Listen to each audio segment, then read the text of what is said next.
Buenas tardes a todos, bienvenidos a una nueva sesión de Escudriñando la Biblia. Hoy vamos a continuar con nuestro estudio de la carta a los Romanos que hemos venido haciendo en estas semanas. Hoy es nuestra cuarta sesión y vamos básicamente a continuar donde nos quedamos en la sesión anterior.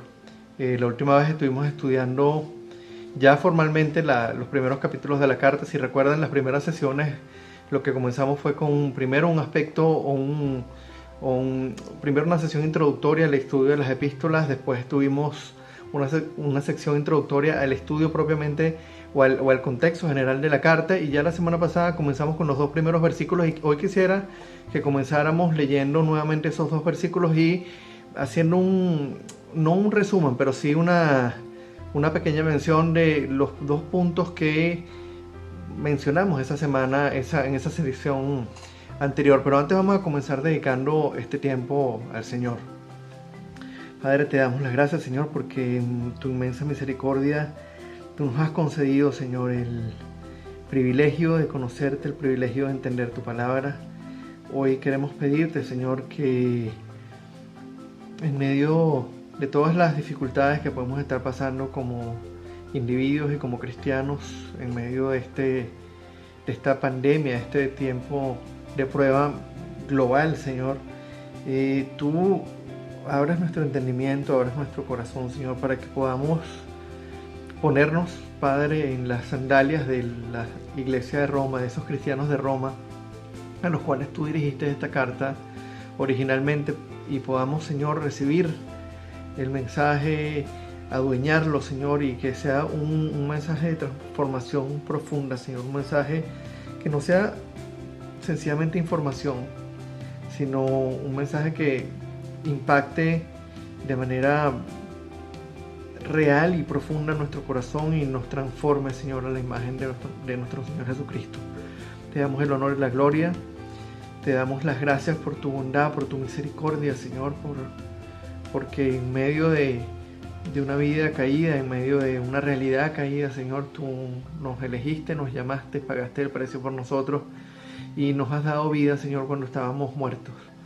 Hoy queremos dedicar este tiempo, Señor, para que tú nos transformes. Quita cualquier preocupación, cualquier distracción que pueda estar desviándonos, Señor, de tu presencia, y ayúdanos a recibir, Padre, tu palabra con absoluta sumisión, dejando que sea tu evangelio, Señor, el que nos transforme, que sea tu palabra la que nos alimente, y que sea tu Espíritu Santo, Señor, el que nos vaya guiando y transformando para ser esos discípulos que tú quieres que seamos, Señor.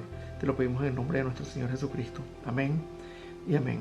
Ok, como dije, vamos a comenzar primero leyendo nuevamente esos dos primeros versículos que estudiamos en la sesión anterior. Y dicen así, Romanos 1, versículos 1 y 2. Pablo, siervo de Cristo Jesús, llamado a ser apóstol, apartado para anunciar el Evangelio de Dios, que por medio de sus profetas ya había prometido en las Sagradas Escrituras. Como vimos en esa sesión anterior, básicamente este primer pasaje, o estos dos primeros versículos de la introducción a la carta, nos hablan por un lado de la autoridad del mensajero. Pablo, llamado a ser apóstol, siervo de Cristo Jesús, y apartado para anunciar el Evangelio de Dios. Y básicamente veíamos que de lo que hablamos cuando se habla del apostolado de Pablo no es de un hombre cualquiera, como un cristiano de hoy llamado a servir al Señor, a predicar el Evangelio, ni siquiera un misionero como los de hoy que es enviado. Aquí cuando Pablo está utilizando aquí la palabra apóstolos, está hablando de el grupo exclusivo, selecto, que el Señor llamó para iniciar, para inaugurar la iglesia. Ese grupo de 12, y posteriormente Pablo, que él mismo se describe así como llamado fuera de tiempo, como un abortivo, pero ese grupo de discípulos que básicamente gozaron en primer lugar, de la presencia de Cristo resucitado, y en segundo lugar fueron llamados específicamente, personalmente por Él, para cumplir esa misión de inaugurar la iglesia. Y en segundo lugar veíamos que ese mensaje en el versículo 2 dice anunciar el Evangelio de Dios que por medio de los profetas ya había prometido en las Sagradas Escrituras. Y vemos que ese mensaje no es un mensaje cualquiera, es un mensaje que viene siendo prometido desde el Antiguo Testamento. Es un mensaje que tiene absoluta autoridad y que no es sencillamente un plan improvisado de Dios frente a la situación caída del hombre. Dios venía prometiendo el Evangelio desde el momento mismo en que el hombre cayó, desde el momento mismo en que el hombre desobedeció. Hoy vamos a retomar el estudio en este punto y vamos a básicamente estudiar los versículos 3 y 4. Pero antes quisiera que leyéramos no solamente esos dos versículos, el 3 y el 4, sino que lleguemos hasta el 7, para que un poco tengamos el contexto completo de en dónde están marcados estos versículos. Ya leímos el 1 y el 2, vamos ahora a leer del 3 al 7. Este evangelio habla de su hijo, que según la naturaleza humana era descendiente de David, pero que según el Espíritu de Santidad fue designado con poder Hijo de Dios por la resurrección. Él es Jesucristo nuestro Señor. Por medio de Él y en honor a su nombre recibimos el don apostólico para persuadir a todas las naciones que obedezcan a la fe. Entre ellas están incluidos también ustedes, a quien Jesucristo ha llamado. Les escribo a todos ustedes, los amados de Dios que están en Roma, que han sido llamados a ser santos. Que Dios nuestro Padre y el Señor Jesucristo les concedan gracia y paz. Como dije, vamos a concentrarnos hoy básicamente en los versículos 3 y 4. Y aquí básicamente lo que vamos a estar viendo es cómo Pablo nos presenta la naturaleza del ministerio de Jesús. Y para comenzar propiamente con el estudio, vamos a leer esa primera frasecita del capítulo 3, que nos dice, del versículo 3, la primera frase del versículo 3, este evangelio habla de su Hijo. Básicamente, Pablo está refiriéndose al decir este evangelio, está hablando, como vimos en los versículos anteriores, del evangelio de Dios que él está anunciando. Es ese mensaje que ya había sido prometido y es ese el mensaje que él está anunciando, el evangelio de Dios, que, como vemos en la segunda parte de esa frase, habla de su Hijo, el evangelio de Dios que habla de su Hijo. Y esta frase es clave porque nos aclara y digamos que nos enmarca el contexto para el resto de los versículos del texto que vamos a estudiar hoy. Este evangelio habla de su Hijo. Lo primero que esta frase nos aclara es que Jesús no fue, digamos que nombrado Hijo de Dios a raíz de su ministerio en la tierra. Con esta expresión Pablo nos está señalando la preexistencia de Jesús como Hijo de Dios. Y es algo que nosotros debemos tener muy claro. Nosotros no podemos estudiar esta carta ni ninguna otra carta en un contexto aislado, no podemos estudiar ni siquiera un versículo en su contexto aislado, y menos aún una carta aislada del contexto global de la Biblia. Y en muchos otros textos vemos que la Biblia nos habla de Jesús como el Hijo de Dios desde la eternidad. Y quisiera que leyéramos un momento en Hebreos capítulo 1, versículos 1 y 2, para que veamos lo que el autor nos está diciendo ahí sobre la persona de Jesús. Dios que muchas veces y de varias maneras habló a nuestros antepasados en otras épocas por medio de los profetas, en estos días finales nos ha hablado por medio de su Hijo. A este lo designó heredero de todo y por medio de él hizo el universo. No queda duda de que Jesús es el Hijo de Dios, pero no porque fue designado, porque en un texto, luego van a ver por qué estoy haciendo énfasis en esto. Él no fue designado o no fue nombrado en ese momento, él no comenzó a ser Hijo de Dios durante su ministerio en la tierra. Él era el Hijo de Dios desde la eternidad. Él fue hecho por Dios heredero de todo y por medio de él hizo el universo. Eso es clave y quiero hacer énfasis en esto porque hay muchísimas herejías que se han venido desarrollando a lo largo de la historia que básicamente han negado, han torcido o han desvirtuado la divinidad de Jesucristo. Si hay algo que el enemigo ha tratado de hacer es socavar la persona de Jesús, torcer frente al pueblo de Dios la identidad de Cristo.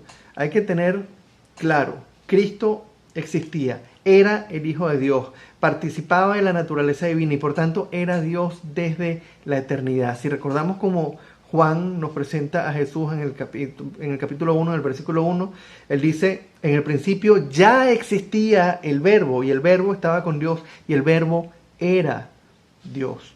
Entonces, lo primero que vemos con esta frase, con esta primera frase del versículo 3, es que Cristo era Dios, existía desde el principio y su ministerio no significa que Él comience a ser hijo de Dios. Vamos a ver ahora el segundo aspecto que esta frase nos sugiere. Básicamente, nuevamente leo la porción. Este evangelio habla de su Hijo. Y fíjense que no nos dice que nos habla de cómo Dios va a transformar nuestra vida. No dice que Dios nos habla de cómo va a rescatarnos. No dice cómo Dios va a reconciliarnos. Sencillamente dice, Dios habla de su Hijo. Y el segundo aspecto que vemos aquí es que el evangelio y las escrituras como un todo hablan de Jesús.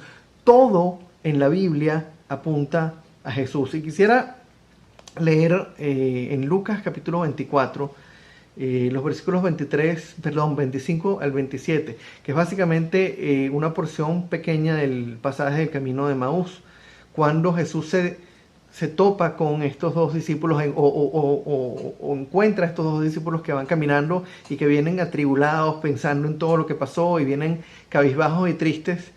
Y él empieza a preguntarles por qué están tristes y ellos empiezan a decirle que vino este hombre, pero lo crucificaron y está sepultado y algunos dicen que resucitó. Y en ese contexto él les dice en los versículos 25 al 27, qué torpes son ustedes, les dijo, y qué tardos de corazón para creer todo lo que han dicho los profetas. ¿Acaso no tenía que sufrir el Cristo estas cosas antes de entrar en su gloria?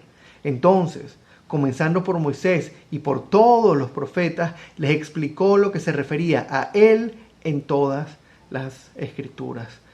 Hermanos, no podemos desligar las Sagradas Escrituras de la persona y el ministerio de Jesús. De hecho, podríamos decir que el propósito final, el propósito último de la Biblia es revelar al Mesías y preparar al pueblo de Dios para su ministerio. Lo que vemos a lo largo de toda la Biblia es cómo Dios prometió al Mesías y cómo fue preparando todo, cómo fue preparando el escenario, cómo fue anunciando y cómo fue juntando todas las piezas para que en el momento preciso en el que Cristo viniese, pudiese ser reconocido, pudiese cumplir aquello a lo que estaba destinado a cumplir y pudiese inaugurar la iglesia como la fase final de ese plan de redención. Es una línea de tiempo que comienza en el libro del Génesis, se extiende a lo largo de todo el Antiguo Testamento, se consuma en la persona de Cristo, con el nacimiento y el ministerio de Jesús, se desarrolla posteriormente a lo largo de todas las cartas con el establecimiento y el desarrollo de la iglesia y culmina en el Apocalipsis. Pero todo, desde el Génesis hasta el Apocalipsis, está centrado y basado en la persona y el ministerio de Jesús. Ahora, pensando en esto, en que Él ya existía desde la eternidad, que por siempre ha sido el Hijo de Dios y que todo el Evangelio y que toda la Biblia nos habla de Él, vamos a continuar estudiando estos versículos 3 y 4. Y quisiera que empecemos con la primera porción del versículo 3, que dice, según la naturaleza humana era descendiente de David, que según la naturaleza humana era descendiente de David. Quisiera aclarar algo. Estoy leyendo de la Nueva Versión Internacional y esta versión es lo que llamamos una versión de traducción dinámica. que básicamente toma los textos originales y los traduce de manera que sean un poco más entendibles, o tal vez sustituyendo algunas palabras específicas por alguna frase que sea un poco más entendible en nuestro contexto contemporáneo. Y quisiera que tomemos esta frase, y lo vamos a hacer también con una frase posteriormente, con la frase del capítulo 4, que tomemos esta frase y hagamos una traducción literal de lo que el griego dice sobre esta segunda porción del versículo 3. Que como vimos dice en la Nueva Versión Internacional que según la naturaleza humana era descendiente de David. Cuando vamos al griego y traducimos literalmente palabra por palabra, lo que pudiéramos traducir es algo como quien vino de la semilla de David de acuerdo a la carne. Y ahí vemos dos aspectos importantísimos. Primero, el cumplimiento de la promesa. Fíjense, dice, quien vino de la semilla de David, el Mesías prometido por Dios. Primero, de la familia de Set, después, a lo largo de todo el Antiguo Testamento, esa promesa se va refinando, y se va refinando después a Abraham, después de Abraham a Isaac, después a Jacob, Israel, y de ahí en adelante se perfila hacia la familia de David, hacia un descendiente de David. Y vemos esa promesa, o digamos que una de los pasajes más conocidos en los que esa promesa citada en Isaías capítulo 11, los versículos 1 al 5. Lo voy a leer rápidamente. Dice, del trono de Isaí brotará un retoño. Como sabemos, Isaí era el padre de David. Del trono de Isaí brotará un retoño, vástago nacerá de sus raíces. El espíritu del Señor reposará sobre él, espíritu de sabiduría y de entendimiento, espíritu de consejo y de poder, espíritu de conocimiento y de temor del Señor. Él se deleitará en el temor del Señor, no juzgará según las apariencias, ni decidirá por lo que oiga decir, sino que juzgará con justicia a los desvalidos y dará un fallo justo en favor de los pobres de la tierra. Destruirá la tierra con vara de su boca, matará al malvado con el aliento de sus labios. La justicia será el cinto de sus lomos y la fidelidad el ceñidor de su cintura. Entonces vemos por un lado que vino de la semilla de David, cumpliendo la promesa que Dios había hecho a el pueblo judío desde el Génesis. Cuando revela el libro del Génesis a través de Moisés, ya él les está diciendo que les está haciendo la promesa. Y vemos ahora un segundo aspecto, porque nos dice, quien vino de la semilla de David de acuerdo a la carne. Y es interesante que aquí la traducción varía. Sabemos que ya como leímos antes, la Nueva Versión Internacional dice, según la naturaleza humana. Y básicamente la NBI traduce naturaleza humana porque es el significado que Pablo le está dando a la palabra carne, a la palabra sarx en griego, que es muchísimo más que huesos y tejidos. Si nosotros tomamos esa palabra sarx y la traducimos según su significado etimológico, lo que significa es carne, tejidos, huesos, piel. Y tenemos que tener cuidado, es importantísimo, nunca podemos superponer el significado etimológico de una palabra al uso que el autor le está dando. Eso es algo que nos ocurre a nosotros como personas en el día a día. Por ponerle un ejemplo, en Venezuela hay una frase muy común que es decir, me metí un puñal.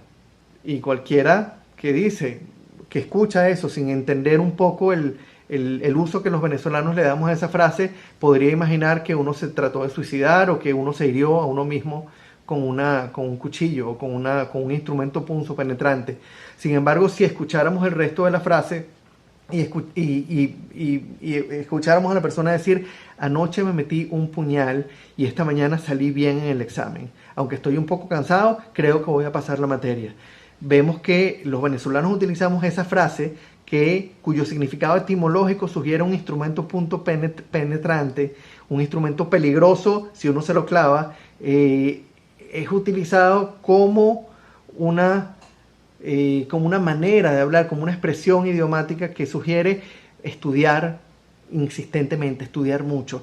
Eso mismo pasa en Venezuela, pasa en los Estados Unidos, pasa en Francia, pasaba en Jerusalén y ha pasado con cada uno de los pueblos. El lenguaje y el uso de las palabras nunca se restringe a su significado etimológico.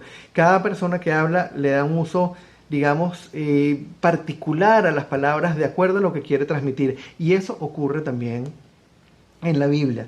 El significado verdadero de una palabra va a estar determinado por el contexto gramatical en el que el autor la está utilizando. Cuando nosotros leemos, en este caso, la palabra sarx, la palabra carne, Pablo la está utilizando para referirse a que el Hijo de Dios se hizo hombre y asumió un nivel de existencia frágil, un nivel de existencia transitorio, que estuvo sujeto al sufrimiento, a las realidades sociales y culturales, a las tentaciones propias, a toda la realidad propia de la humanidad caída. En pocas palabras, Jesús no vino como un superhombre, Él no vino como un Dios que vivió con poder en la tierra. Él llevó a cabo su ministerio exactamente en las mismas condiciones que cualquiera de nosotros vivimos en nuestra vida diaria. Y eso es importantísimo cuando entendemos. Dios haciéndose hombre, despojándose. Y si hay un versículo que nos habla, si hay un pasaje que nos habla o que nos describe ese milagro, está en Filipenses 2, versículos 5 al 8, donde dice que la actitud de ustedes debe ser como la de Cristo Jesús, quien, siendo por naturaleza Dios, no consideró el ser igual a Dios como algo a que aferrarse. Por el contrario, se rebajó voluntariamente, tomando la naturaleza de siervo y haciéndose semejante a los seres humanos, y al manifestarse como hombre, se humilló a sí mismo y se hizo obediente hasta la muerte y muerte de cruz. Ahora, con esto en mente, pensando en que Cristo, por un lado, vino de la semilla de David en una naturaleza humana, en una naturaleza frágil, en una naturaleza similar a la nuestra, y cumpliendo la promesa que Dios había hecho a la humanidad. Vamos a el versículo 4 y vamos a leer la primera porción de ese versículo 4. La voy a leer primero en la Nueva Versión Internacional y después, como hicimos en el caso de la segunda parte del versículo 3, vamos a hacer la traducción en base a una traducción más literal. Pero que según el versículo 4a dice, pero según el Espíritu de Santidad fue designado con poder Hijo de Dios por la resurrección.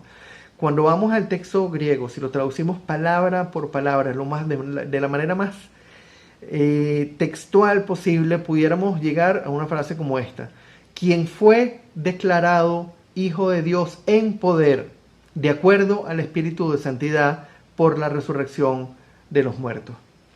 Hermanos, lo primero que tenemos que hacer para interpretar correctamente esta sección del versículo es recordar la secuencia que viene presentándonos Pablo desde el versículo anterior. Por un lado, como dijimos, Cristo es el Hijo de Dios desde la eternidad. El Evangelio y todas las Escrituras hablan de Él. Siendo Dios, se hizo hombre y se sometió a nuestra realidad caída.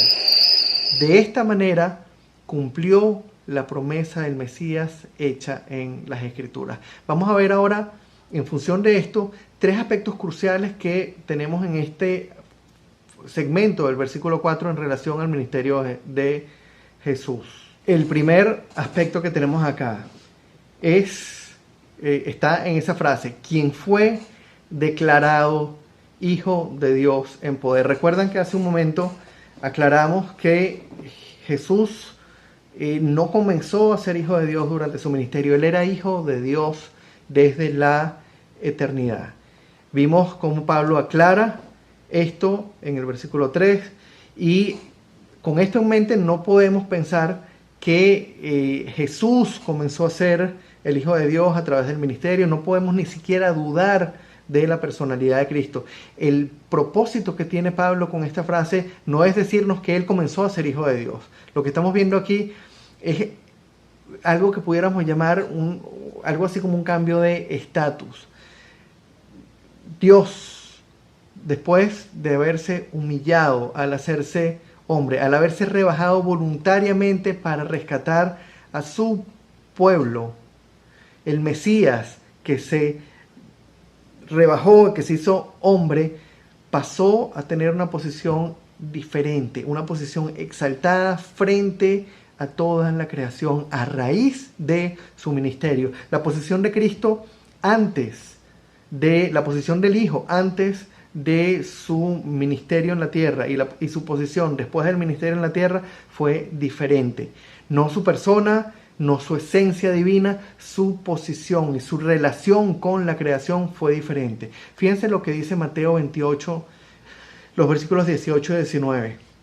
Jesús se acercó entonces a ellos y les dijo: se me ha dado toda autoridad en el cielo y en la tierra. Por tanto, vayan y hagan discípulos en todas las naciones. Fíjense qué frase tan importante y tan crucial para entender el ministerio de Jesús y las consecuencias del ministerio de Jesús en su relación con la creación. Se me ha dado toda autoridad en el cielo y en la tierra. Él no dice, desde siempre tuve toda autoridad. Algo pasó.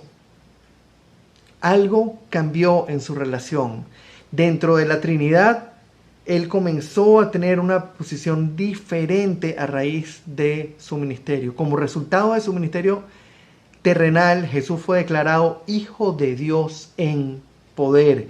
Y de allí en adelante, Jesús sería reconocido, alabado y glorificado por su pueblo como el primogénito entre muchos hermanos. No como un hijo de Dios, sino como el Hijo de Dios.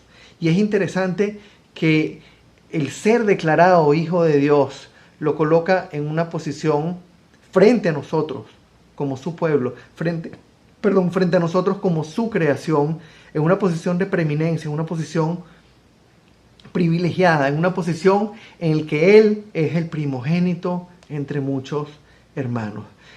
Vamos a ver la continuación de esa sección del versículo. Habíamos dicho, Jesús fue declarado Hijo de Dios en poder de acuerdo a el Espíritu de Santidad. Aquí vemos básicamente cómo ese nombramiento de Jesús contrasta con la declaración del versículo 3. Jesús cumplió la promesa del Mesías de acuerdo a la carne.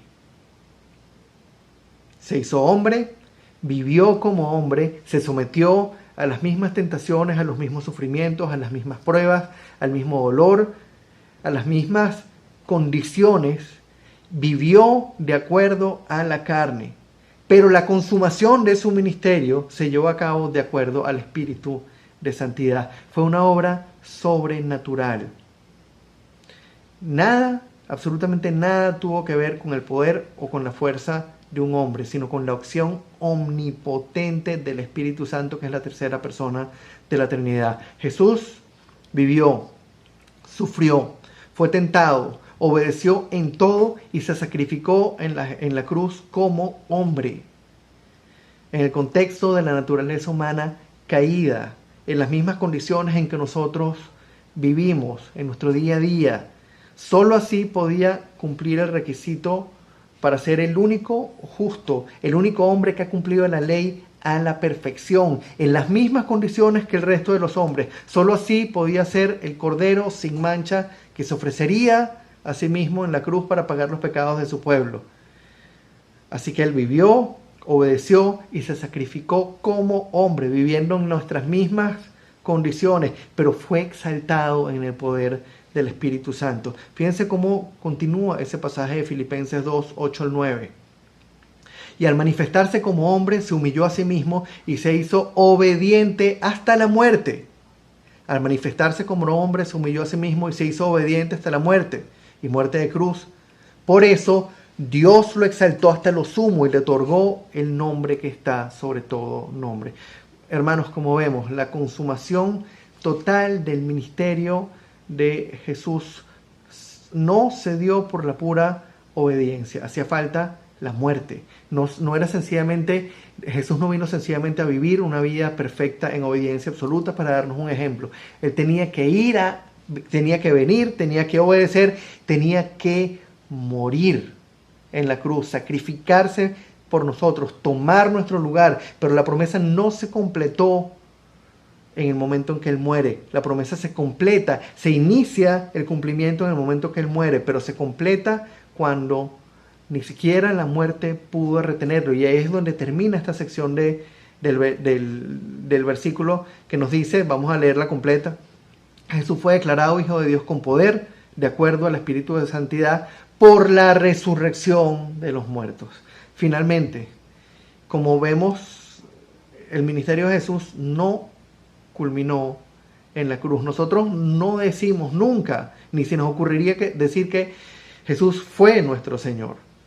Su ministerio continúa por toda la eternidad, y es por eso que la segunda parte del versículo 4 dice: Él es Jesucristo nuestro Señor.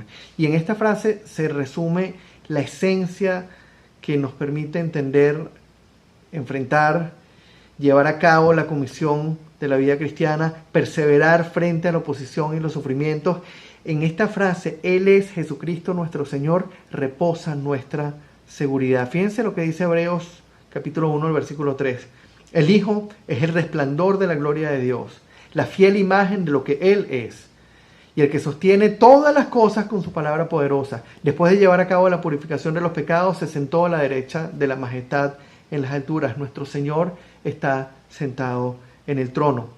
Y pensando en eso, si leemos nuevamente Mateo 18 al 20, podemos ver en dónde reposa nuestro ministerio como cristianos, nuestra comisión como cristianos. Se me ha dado toda autoridad en el cielo y en la tierra. Por tanto, vayan y hagan discípulos de todas las naciones, bautizándolos en el nombre del Padre, el Hijo y el Espíritu Santo, enseñándoles a obedecer todo lo que les he mandado a ustedes, y les aseguro que estaré con ustedes siempre hasta el fin del mundo. Fíjense que empieza con la frase: se me ha dado toda autoridad en el cielo y la tierra, por tanto, vayan y hagan. Es en el hecho de que Jesucristo es nuestro Señor en donde descansa nuestra vida como cristianos. Quisiera que cerráramos esta sesión de hoy repasando brevemente la secuencia que presenta Pablo en estos versículos 3 y 4. En primer lugar, Jesucristo es el Hijo de Dios desde la eternidad. El Evangelio y todas las Escrituras hablan de Él en segundo lugar. En tercer lugar, siendo Dios, se hizo hombre, se humilló a sí mismo, se sometió a nuestra realidad caída, vivió una vida de obediencia perfecta y se ofreció a sí mismo en sacrificio por nuestros pecados, librándonos de una condenación eterna en el infierno. En cuarto lugar, hizo todo esto en cumplimiento de la promesa del Mesías hecha por Dios mismo en las Sagradas Escrituras, en el Antiguo Testamento. Y en quinto lugar, por eso, al cumplir todo esto, el Padre lo levantó entre los muertos en el poder del Espíritu Santo y lo exaltó hasta lo sumo, dándole el nombre que es sobre todo nombre y declarándolo Señor sobre toda la creación. Hermanos, esa es la esencia del Evangelio, y es lo que vamos a estar, es donde en función de lo que se mueve todo lo que vamos a estar viendo en la carta a los romanos. Las buenas nuevas no se tratan de una vida próspera y abundante, una vida libre de enfermedades, una vida libre de preocupaciones. El Evangelio de Dios habla de su Hijo, no de nosotros, del que se humilló y se ofreció en la cruz para salvarnos, para llamarnos a ser santos, para llamarnos a servirle, del que fue levantado con poder de entre los muertos y declarado Hijo de Dios con poder por el Espíritu Santo y sentado en el trono por el Padre. Y quisiera cerrar con la frase con la que termina el versículo 4: Él es Jesucristo nuestro Señor. Vamos a orar. Padre, queremos darte, Señor, el honor y la gloria, porque en la medida, Señor, que nos sumergimos en tus Escrituras y empezamos a conocerte más profundamente y a entender, Señor, tu persona, tus planes, Señor, y el papel que nosotros tenemos dentro de tus planes, Señor, no podemos hacer otra cosa que maravillarnos, Padre. Nos sentimos, Señor, a veces sobrecogidos, Padre, por la magnitud de esta revelación, Señor, que tú, siendo Dios, decidiste despojarte de tu grandeza, despojarte de todo, Señor, humillándote y haciéndote como uno de nosotros, viviendo una vida sujeta al dolor, sujeta al sufrimiento, sujeta a las tentaciones, Señor. Y viviste en medio de estas condiciones, como nosotros vivimos, una vida en perfecta obediencia. No para darnos un ejemplo, sino para cumplir lo que tenía que cumplirse. Que el justo muriera por el injusto. Que el único justo se ofreciera a sí mismo en la cruz, Señor. Para rescatarnos, para rescatar a tu pueblo, al pueblo que habías elegido, y llamarlo a vivir en santidad, representándote y dándote la gloria y el honor a ti. Padre, te pedimos, Señor, que prepares nuestros corazones, Señor, para que en la medida en que continuemos el estudio de esta carta podamos entender, no, Señor, lo que nosotros queremos que el Evangelio sea para nosotros, sino lo que verdaderamente tú has revelado sobre tu persona, sobre la persona de Jesús como la segunda persona de la Trinidad, sobre el poder del Espíritu Santo, Señor, y cómo todo esto, Señor, cumple lo que tú has prometido, cómo todo esto habla de ti, de tu gloria, cómo el Evangelio, Señor, se trata de ti y de lo que tú has hecho, no de ofrecernos cosas a nosotros, no de hacernos a nosotros prósperos, no de darnos a nosotros los deseos de nuestro corazón, Señor, sino de llevarnos a nosotros a entender tu gloria, tu majestad, y a alabarte cada día, Señor, y a darte el honor y la gloria cada día con nuestras palabras, con nuestros pensamientos, con nuestras acciones. Sabemos, Señor, que estamos lejos de ser la clase de discípulos que tú quieras que seas, y te pedimos, Señor, que a través del estudio de esta carta tú nos vayas transformando y vayas haciendo de nosotros, Señor, discípulos más fieles, discípulos mejor preparados, discípulos que estén más dispuestos a negarse a sí mismos, a tomar su cruz y a seguirte, Señor. Te pedimos estas cosas, te alabamos y te glorificamos, Señor, en el nombre hermoso y poderoso de nuestro Señor Jesucristo. Amén y amén.